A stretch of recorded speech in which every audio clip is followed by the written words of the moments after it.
Good morning and welcome to the Unitarian Universalist Church of Arlington. I'm Tom O'Reilly and I'm the producer for Chalice Theater. Chalice Theater is a vital part of our arts ministry here at the church.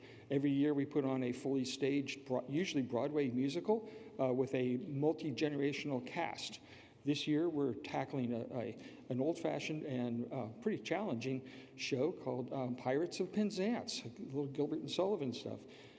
So you can buy tickets in the center afterwards. We have a bit of entertainment for you this morning. We have as a scene setter, we have the pirate apprentice who's stumbled upon the Major General's daughters frolicking on the beach, and he's trying to connect to them. And then we segue into the finale of Act 1, which includes the pirates. So with that, the Pirates of Penzance.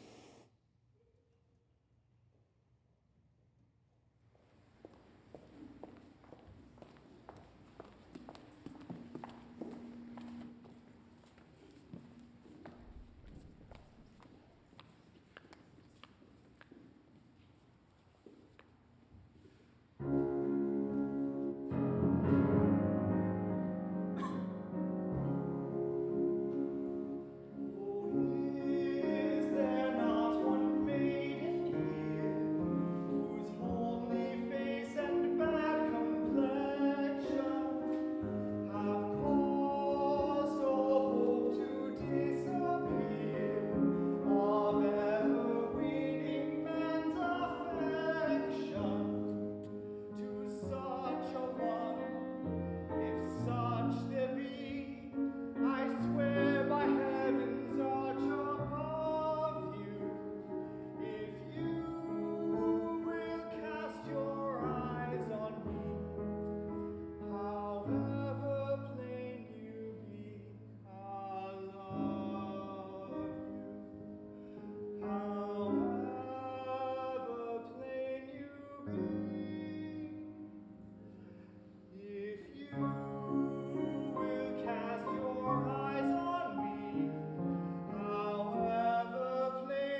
This is the second time I've had to follow that. I'm still grinning ear to ear. Good morning.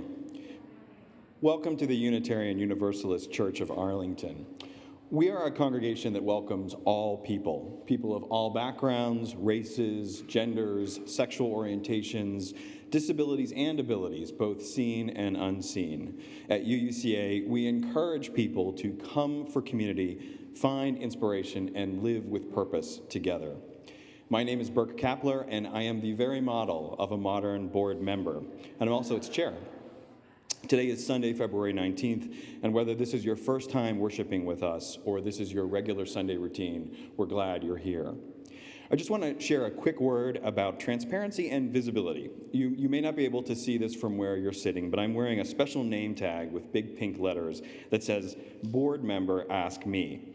This is part of a new board effort to be more visible to the congregation. We're asking board members to take turns being present before and after services for personal connections, for sharing information, or just simply saying hello. So I'll be in the back of the sanctuary immediately after the service, and then again in the center. All are invited there for coffee and conversation, and as a diehard caffeine addict, I'll be sure to be there. This new effort serves two of our board goals, being more transparent and also modeling hospitality and welcome. We have other goals too, which include increasing and supporting leadership development here, supporting our anti-racist, anti-oppression, multicultural work, and of course, celebrating our 75th anniversary. This means there's always a lot to do, but for now we can enjoy today's service, followed by coffee and conversation and opportunities for fellowship. I hope you'll join me. Welcome to UUCA. Thank you, Burke. Good morning, folks. We have a recurring tradition here. We invite you now to turn to your neighbor and say hello, say good morning. If you don't know them, introduce yourself. You're welcome to stand or as you're able and greet them.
I always forget to take my mask back off. It's kind of become second nature.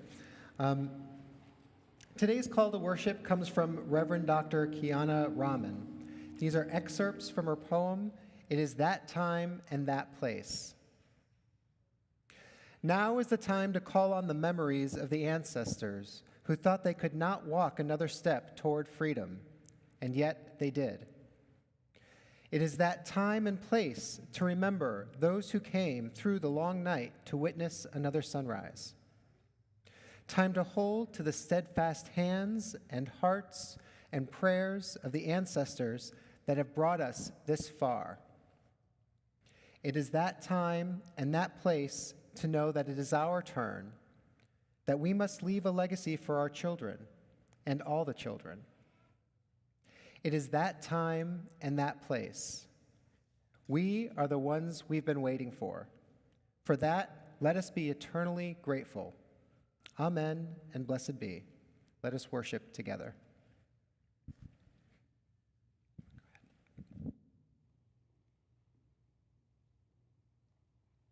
Good morning. Each week, we light our candle of compassion to hold space for those experiencing loss. We hold Turkey and Syria as they continue recovering from the earthquake earlier this month. All those whose stories and histories have been affected by gun violence already in 2023, And as I just recently read this morning, we've had 78 mass shootings in the last 2 months alone. And for those who continue to be marginalized and oppressed at the hands of institutionalized racism and white supremacy.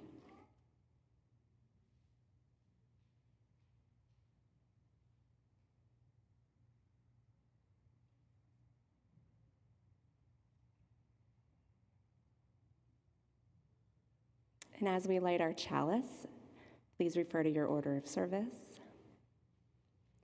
We gather together as a community of memory and hope to celebrate life and its infinite possibilities for love. We light this chalice as a symbol of the light within every human heart. May our individual sparks meet and merge, bringing both light and warmth to the world.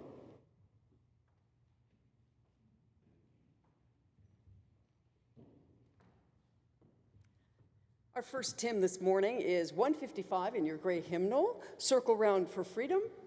Please rise in body or spirit and join us as we sing it through 3 times.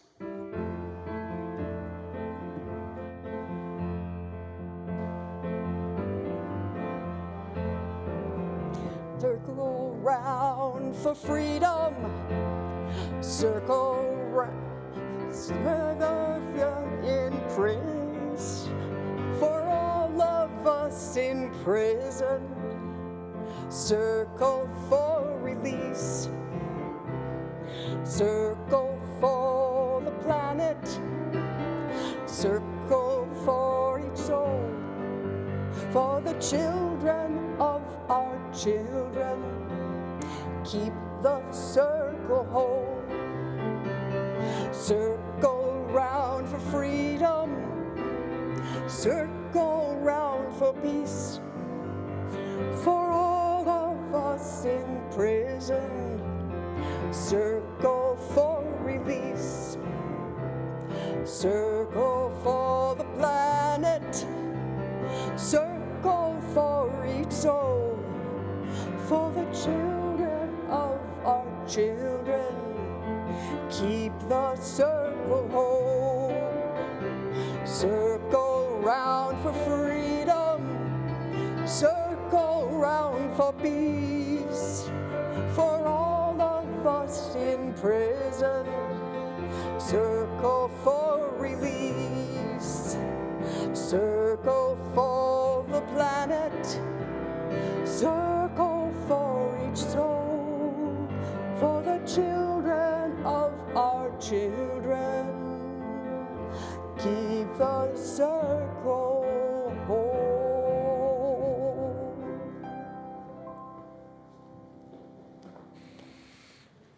Thank you, Wendy and Jeff. At this time, I'd like to invite the young folks to join me up on the chancel if they'd like for today's wisdom lesson. You can come on up, and you're welcome to bring your adult if you'd like.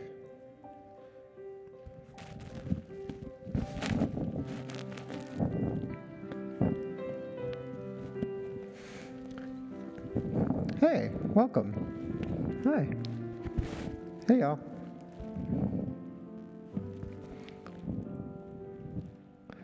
Hi. You want to come up and sit? Yeah, come on. Come up? No? Okay. So, how many of you have ever been bored? Anybody out there? Yeah, great. Okay, good. That's a shared experience. Sometimes when we're stuck inside, and maybe it's a rainy day, and we're just kind of coming out of this winter, and you've done all the things that there is to do, you get bored.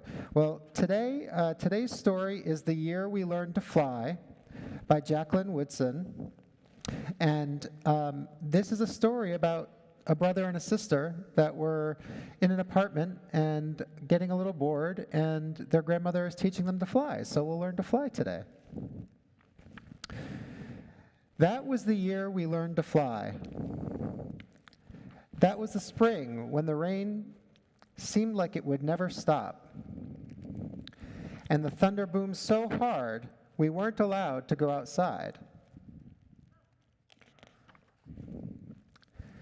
Use those beautiful and brilliant minds of yours, my grandmother said.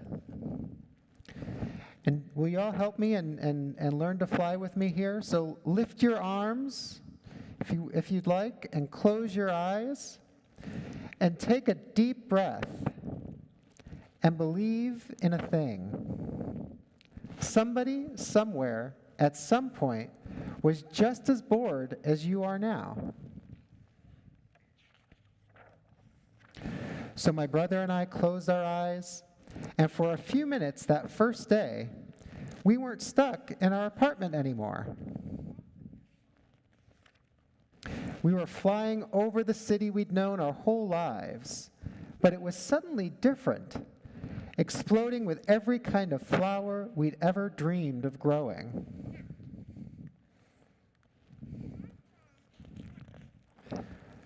That was the summer we learned to fly, when my brother and I couldn't stop fussing with each other over whose turn it was to wash the windows, or to feed the dog, or to clean the kitchen.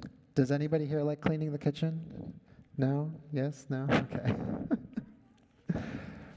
We fought and frowned and made silent promises never to speak to each other ever again.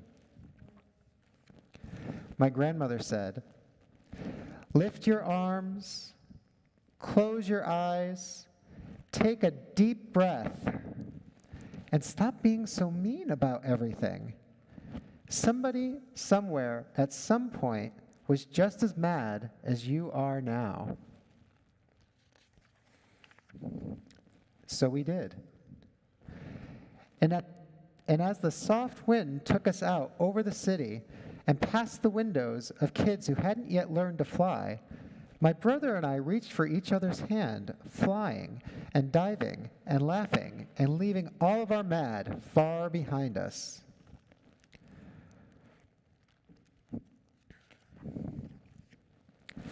That was the autumn our rooms felt too big and lonely, with only us in them, and the darkness coming on so fast. But while we hugged ourselves against the too quiet of it all, we remembered that we didn't have to be stuck anywhere anymore.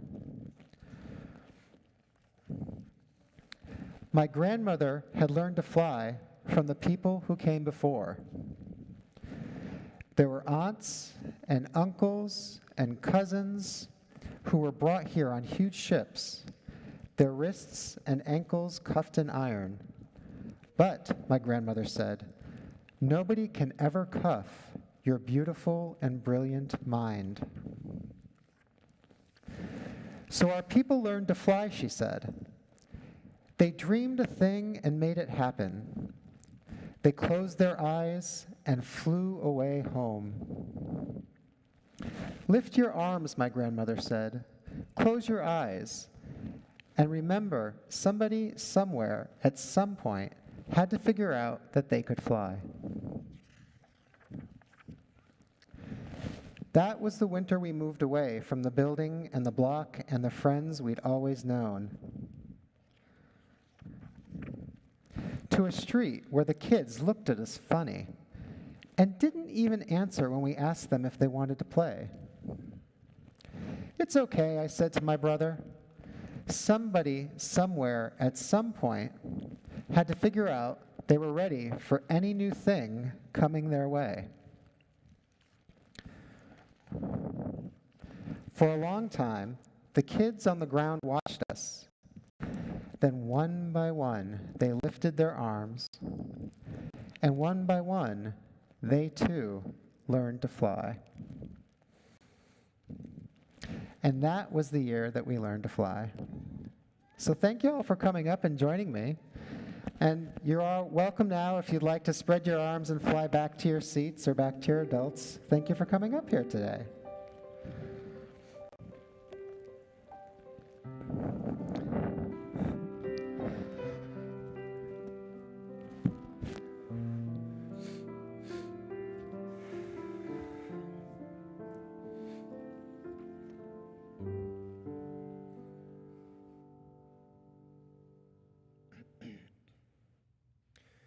Today's prayer is from Viola Abbott, a reverend in Virginia Beach, Virginia. And so I invite you into a time in a posture of prayer or meditation or whatever is comfortable for you. And let us open our hearts, still our minds, and enter a time of prayer. Let us call forth and hold in our hearts the stories of all who have come before us, the memories of those who are with us today, and the hope for tomorrow and for all of those who will come after us. Let us be thankful for the opportunity for healing, forgiveness, and reconciliation, while knowing that we could never, should never, forget what has brought us here today. Let us be glad that voice has not only been given to those whose sorrow and pain were their companions in this faith, but that the stories told by those voices have been received with a goal of redemption and understanding. Let us call upon the light which shines in each of us to give us the strength to walk together into the future and do the work that is necessary and which does not end here today. And let us have the wisdom to lovingly have the conversations we need to have with each other, that we must have with each other, in order to grow this faith in radical love and inclusion. Amen. I invite you to stay in that posture of reflection or meditation and relax into your seat if that's helpful. And soften your gaze or close your eyes. Soften your body. Let your body be really held by the floor or your seat. And as we move into our sung meditation this morning, just notice what comes up for you. Notice how your body hears this song. Take a few deep breaths and make some space for these words to land in you.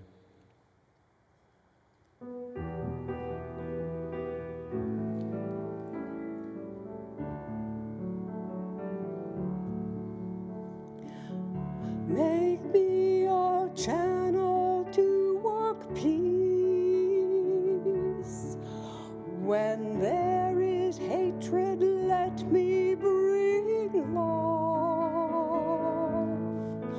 Where there is injury, right relations. And where there's doubt, true faith in us. Oh, Spirit, grant that I may never seek so much to be consoled as to console, to be understood as to understand, to be loved as to love with all my soul.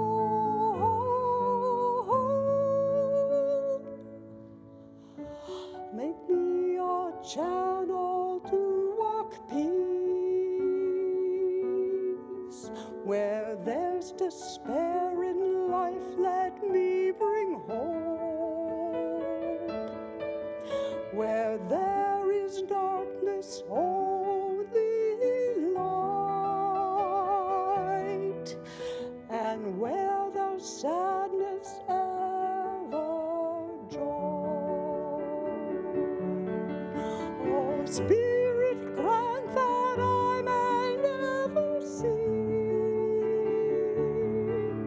so much to be consoled as to console, to be understood as to understand, to be loved as to love with all my soul.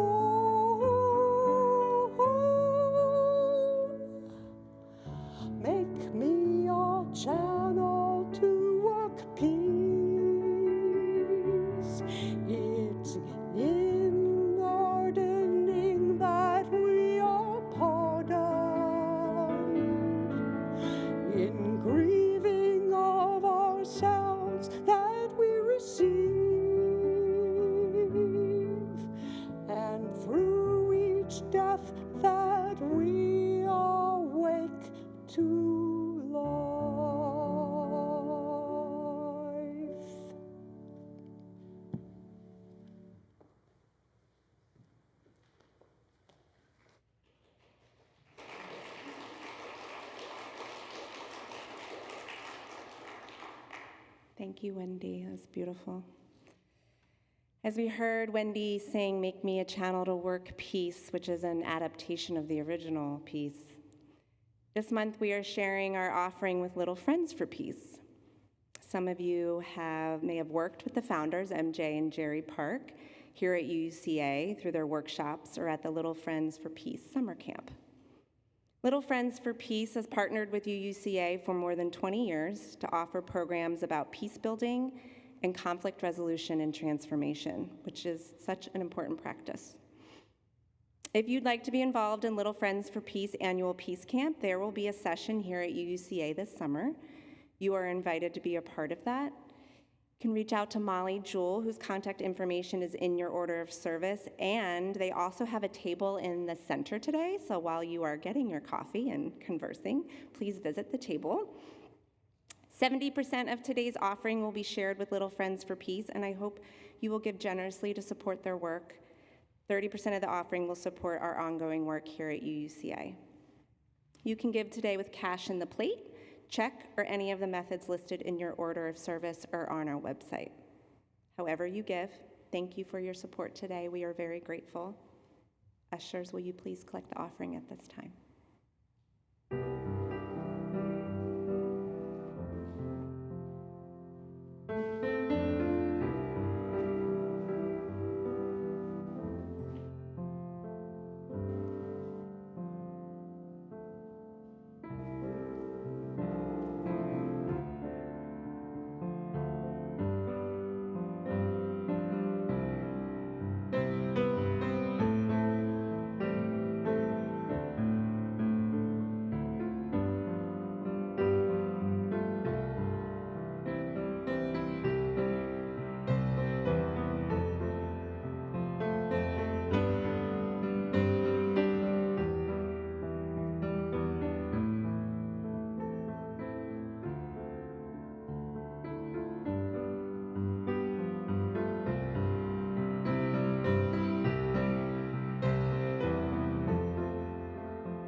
That beautiful instrumental of Spirit of Life.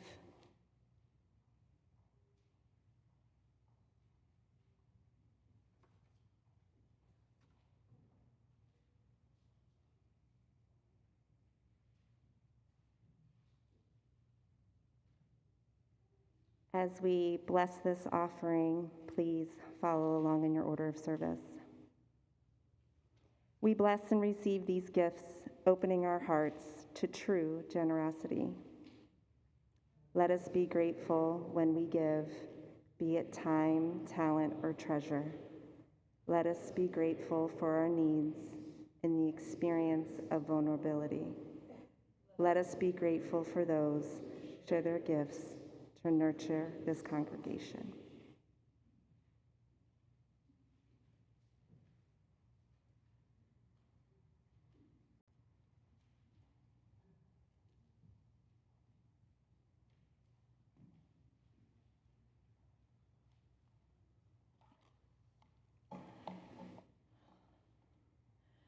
As UUCA is celebrating its 75th anniversary this year, several members on different Sundays will present a personal reflection on a church program with which they were involved. I am Jane McKeel, a longtime member here, and I'll be speaking about the Labyrinth Project. The year was 1994. A call went out from our minister, Joan Gelbine, who would like to learn about labyrinths and create one. What was a labyrinth exactly? Approximately 30 congregants answered the call, and my husband and I among them. Little did we know what a momentous adventure awaited. A labyrinth, like the one on my shirt, is an image based upon the spiral. The spiral, perhaps nature's dominant pattern. Think about shells, seashells, like this conch shell, ocean waves, and the swirling galaxies. There's real power in circles. Over thousands of years, on every continent, labyrinth images emerged, some of them big enough to be walked or danced upon. Some later showed up in churches, and then they were forgotten. But now this ancient archetype was being reborn. It was tedious, tiring, fun, and bonding. But over 6 months, our team painted a magnificent 13-circuit image, 35 feet in diameter, onto heavy canvas. Then we formed the Labyrinth Project with the committee overseeing its activities for 10 years. As we were the first church in Northern Virginia to create a labyrinth and offer it to the public, a mix of church members and outsiders showed up for our regular open walks.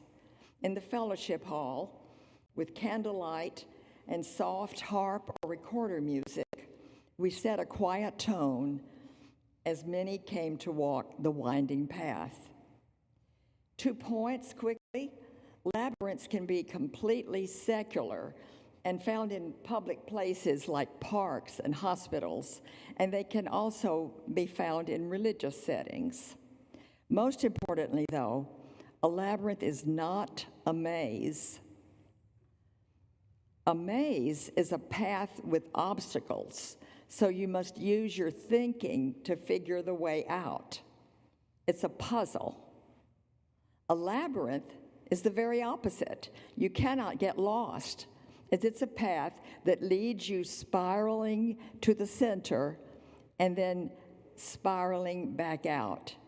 It doesn't require thinking at all. In fact, it's best to tune out your mind and just be receptive. But why? Why walk a labyrinth? From a frantic world, we need spaces that enable us to find peace. The Reverend Dr. Lauren Artris, psychotherapist and Episcopalian priest, introduced the labyrinth into contemporary society in 1991 to address the spiritual hunger of our times. She saw the labyrinth as an opportunity for walking meditation or a spiritual practice, or simply for relaxing calmly in reflection. In time, she observed that the winding path could bring healing to those in sorrow and calm into stressful situations. Walking also stirred the imagination. Artris began to understand that within the labyrinth, the thinking mind and the imaginative heart flow together. Walkers were literally stepping from clock time into dream time. They moved from the mode of doing into being. I observed children on the labyrinth when we shared it at a weekend conference at National Cathedral. Children tend to walk the path fast, even run the path when they can, but they usually emerge from it quietly. At the cathedral, a mother watched two energetic young sons, unusually calm after their winding walk. "If only we had a labyrinth in our backyard," she remarked. We took the labyrinth to the UU General Assembly one year, where a group of teenagers walked it, one of them crawling part of the time and obviously very intent. Upon exiting, he exclaimed with great emotion, "This was the most powerful experience of my life." The Labyrinth Project also created another slightly smaller cloth labyrinth, which fits into both the fellowship hall and the activity room. One weekend last month, our intern minister, Greg Bonin, took this more portable labyrinth to an Arlington County family event in a community center. He said at least 45 adults and kids walked it. There are now thousands of labyrinths around the world. And so our congregation's labyrinth have helped build spiritual community within our walls and beyond, and they can continue to do so. For me, what an honor it was to help create and then work with this powerful symbol. I'd like to close with these words from Dr. Artris. Over the years, I've come to trust the uncanny wisdom inspired by the labyrinth. Any theme may come to our attention as we walk. Our own experience, our role in the cosmic dance, is the raw material for the sacred ritual of walking the labyrinth. Thank you.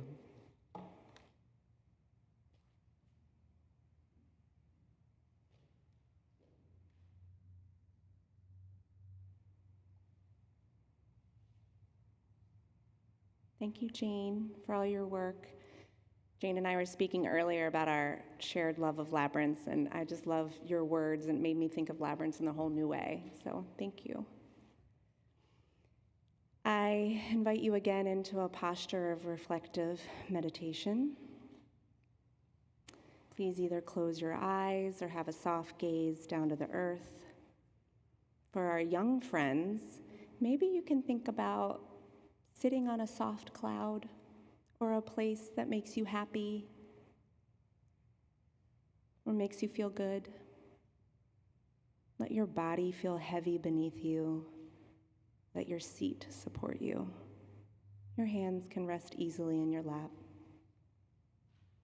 Lower shoulders away from ears. Relax the sides of your neck, your jaw, your face. Focus attention to your breath.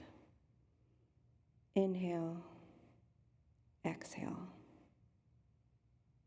Inhale, exhale. As you continue breathing, listen to the space around you, the small noises, the quiet parts, all of it. This reading is a spoken meditation that is in dialogue with the earlier sung meditation, the Prayer of St. Francis, or Make Me a Channel of Your Peace. As you listen to the second prayer, notice whether and how it lands differently with you. Notice what it calls up from your body. This is the reverse prayer of St. Francis.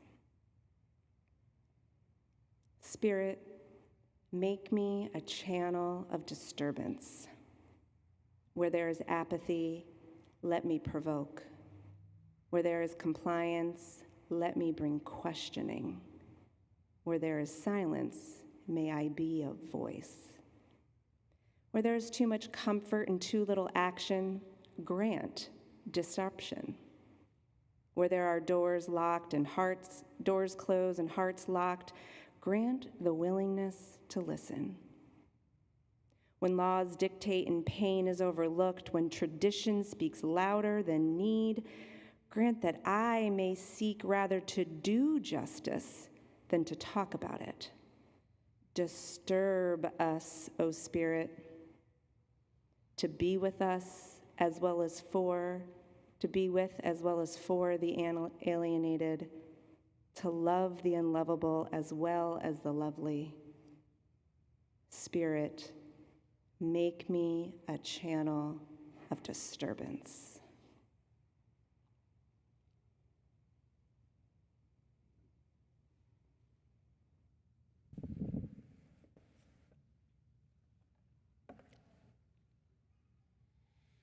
Thank you, Kristen.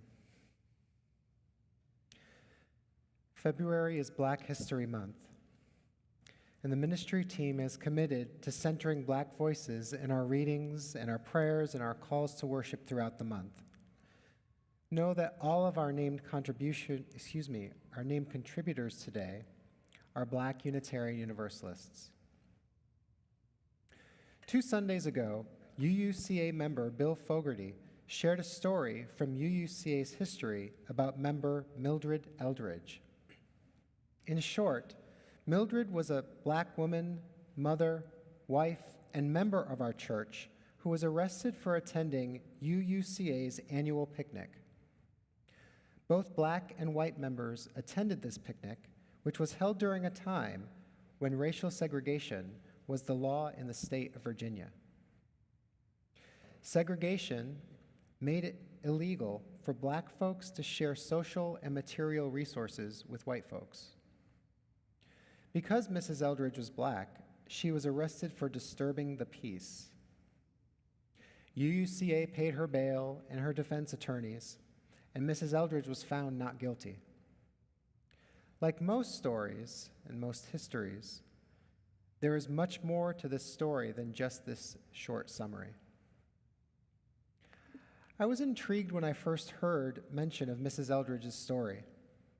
I talked with several folks in passing, and each person added a new detail or scope to the story.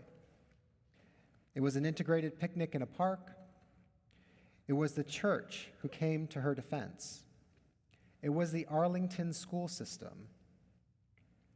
It was Virginia and the NAACP and Brown versus the Board of Education, which ruled eventually that educational segregation is unconstitutional. I knew that UUCA had a long history of working towards social justice, and it's one of the reasons that I came here. I think sometimes it's easy to hear stories of our histories and rely on the comfort of what we hope or know will be a good ending. I mean, everything's mostly okay now, right? We know how that larger story ended, that Arlington schools were integrated. Knowing how the story ended relieves us of our uncertainty. We can forget what it felt like to live our lives in a way that risked having our dignity or agency regulated or even subject to violence. This might be easier to forget if living our lives doesn't typically prompt that kind of reaction because we look or love or express in ways that are not deemed a threat to power. Mrs. Eldridge was living life as a Black woman, and so she could not forget that the outcome of her story was tenuous and often precarious. Yet, she still attended the picnic. This morning, you were invited into 2 reflections.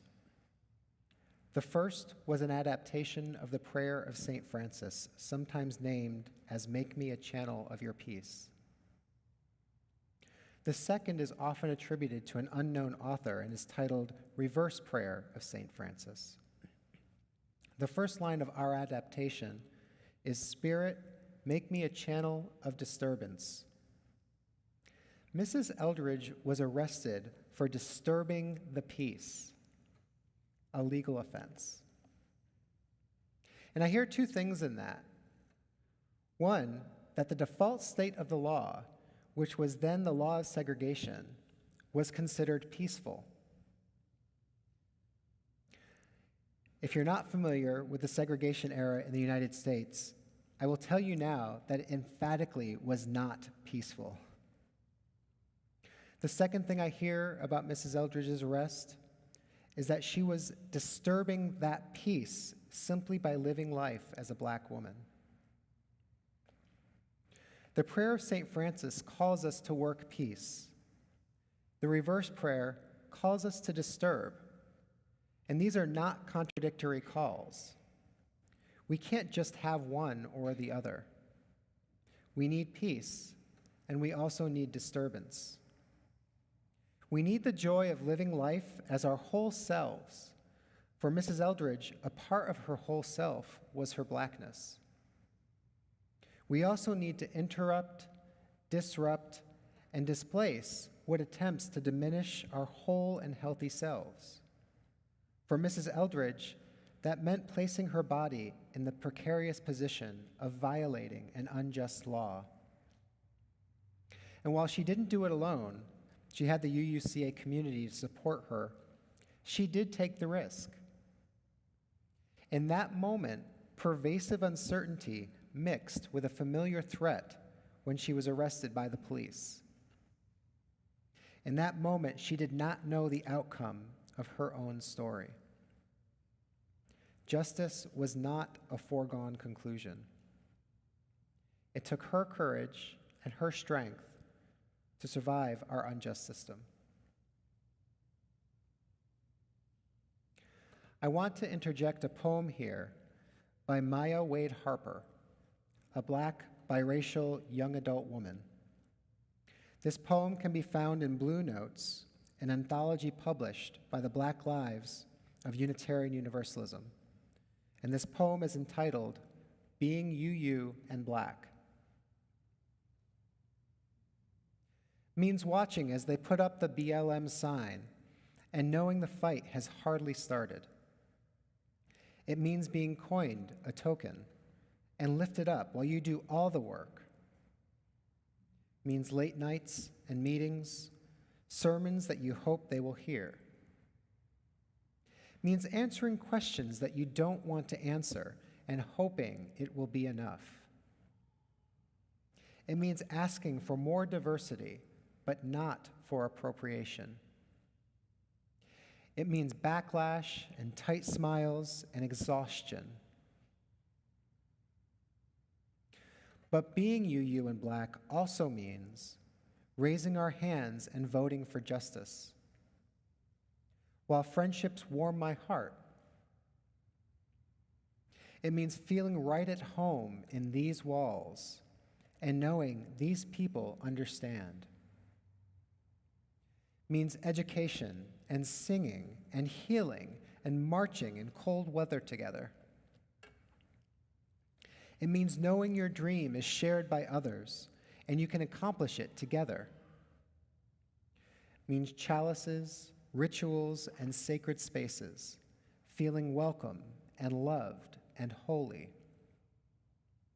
It means supporting values that support my people's life. It means Black spaces and spending time healing with those who look like me.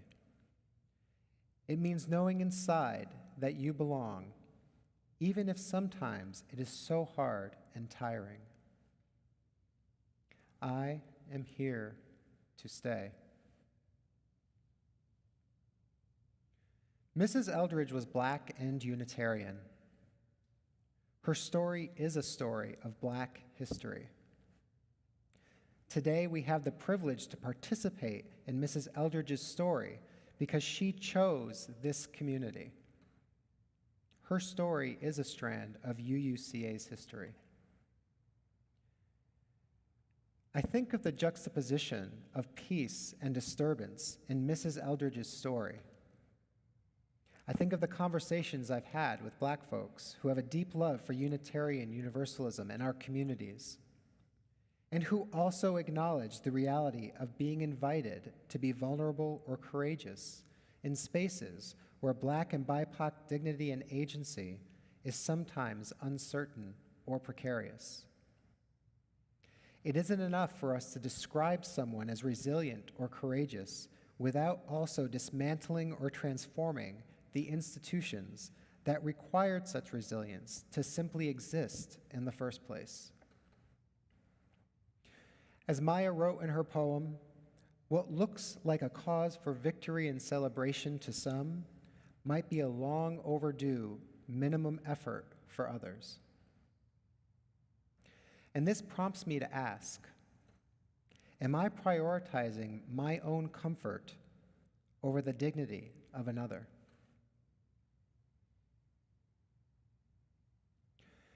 You are invited to consider, what is a risk for you today?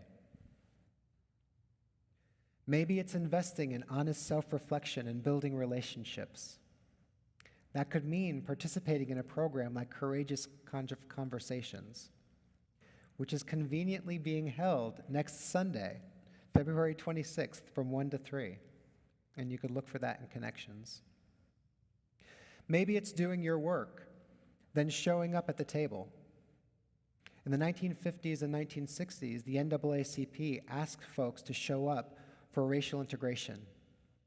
Today, they are asking us to show up to dismantle racist housing policies here in Arlington. And maybe it means learning Black history from Black authors and Black voices, people who know the names of Breonna Taylor and Ahmaud Arbery, as well as the works of Adrienne Marie Brown and Kendrick Lamar, people who are creating and stewarding Black history right now. Whatever you do, find your risk. Become familiar with uncertainty and precariousness. Know the stories that can inform your risk. This often means going beyond historical headlines and learning about the people who are part of our interdependent web of life. It often means learning Black history. I am grateful to Mrs. Eldridge for the Black history she lived and modeled for us. We cannot remain content only with history. We must live the uncertain stories now that will become our history and Black history for ourselves and those who come after us.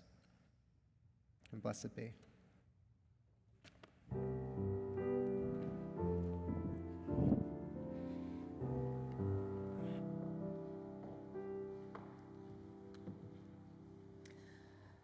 Please join us in body or spirit by singing in your teal hymnal, 1028, The Fire of Commitment.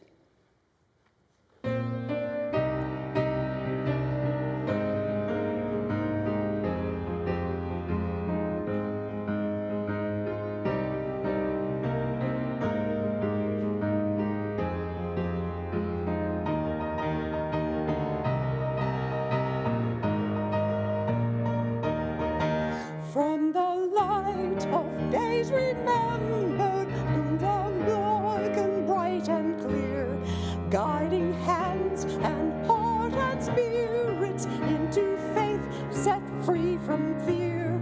When the fire of commitment sets our mind and soul ablaze, when our hunger and our passion meet to call us on our way, when we live with deep assurance of the flame that burns within, then our promise finds fulfillment and our future can begin.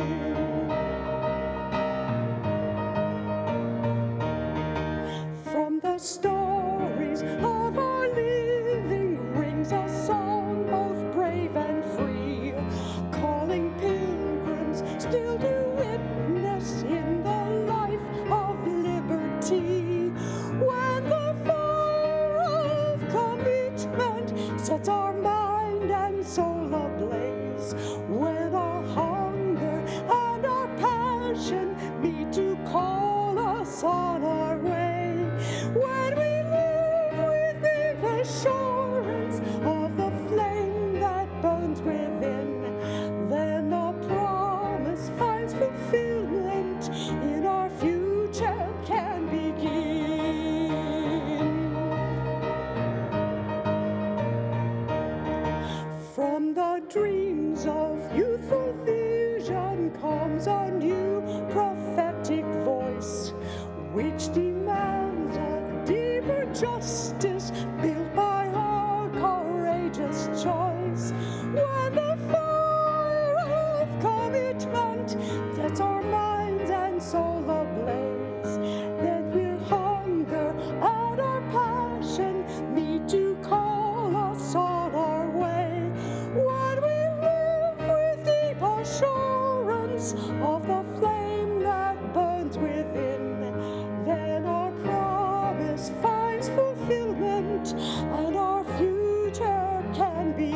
So we'll close our time together today, extinguishing our chalice, and we extinguish this chalice, but not the light and warmth it represents.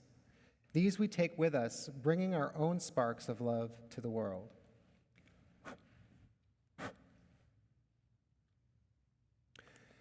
And our benediction today comes from Reverend Kimberly Quinn Johnson from Bridgehampton, New York. It includes the line, "We are the ones we have been waiting for," which you might recognize from the call to worship, which are the words of June Jordan in Poem for South African Women, which she presented to the UN in 1978. We are the ones we have been waiting for. We are not perfect, but we are perfectly fitted for this day. We are not without fault, but we can be honest to face our past as we chart the future. We are the ones we have been waiting for. May we be bold and courageous to chart that new future. May we have faith in a future that is not known. We are the ones we have been waiting for.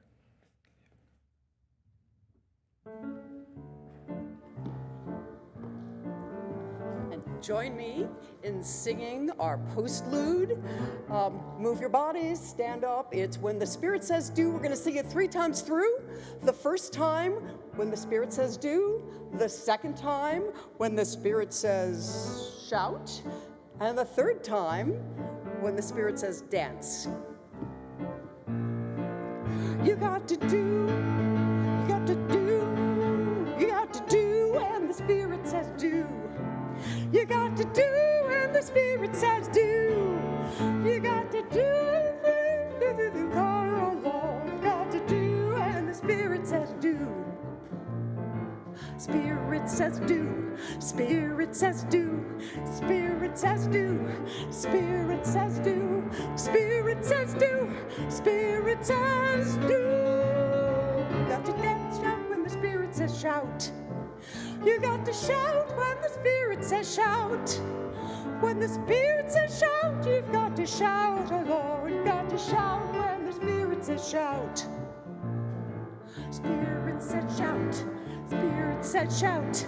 Spirit says shout. Spirit says shout. Spirit says shout. Spirit says shout. Got to dance when the Spirit says dance. You got to dance when the Spirit says dance. You got the Spirit says dance. You got to dance, oh Lord. You got to dance when the Spirit says dance. Spirit says dance. Spirit says dance. Spirit says dance. Spirit says dance. Spirit says dance. Spirit says dance.